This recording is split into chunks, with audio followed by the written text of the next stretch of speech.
Mike Wayman, M-I-K-E-W-A-Y-M-A-N. As you know, this is tornado season. Over the next 36 hours, we will be experiencing some tornado-like weather. We want to make sure that everyone is prepared in case of tornado strikes in the area. Here's some information based on frequently asked questions about tornado preparedness.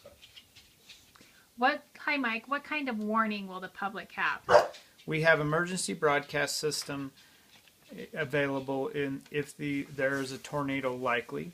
We also have sirens around town that will sound when a tornado has been sighted.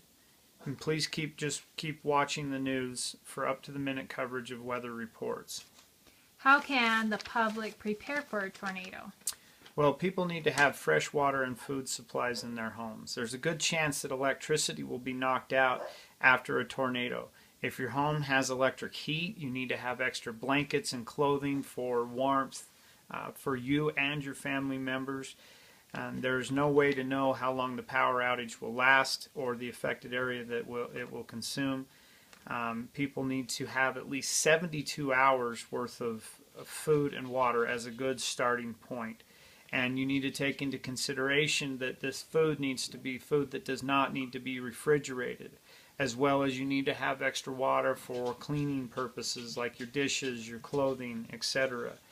And one of the other things that you need to do is families need to prepare and actually run through these scenarios. They need to practice them so that they're prepared when an actual event comes.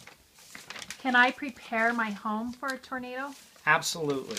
You can get plywood and you can board up your windows. That will fortify them. You can also, if you already have thick windows, you can lock those. You can lock your doors as well. You can move your furniture away from the windows and just bring everything in towards the middle of the rooms and make sure everything is just battened down. Is there anywhere safe to be during a tornado? Absolutely. So the best place is to go down into your basement. Now, if you're in a home that doesn't have a basement, the next best place would be interior rooms with as few amount of windows as possible. Now, we've talked about boarding up your windows. So if you've got your windows boarded up, the rooms with the least amount of windows are the better places to be. And then you also want to, in the event that there is some structural integrity problems, you want to get into door frames. You want to train everyone in your family to get to door frames. Those are the strongest points of a home. So if you're outside or you're in your car, don't try to outrun a tornado. If you're just caught outside, try to find a structure. Run to a structure. Get wherever you can. If there is no structure, try to get to a ditch. Try to get into a culvert, a drainage, anything. Don't just get caught out in the open.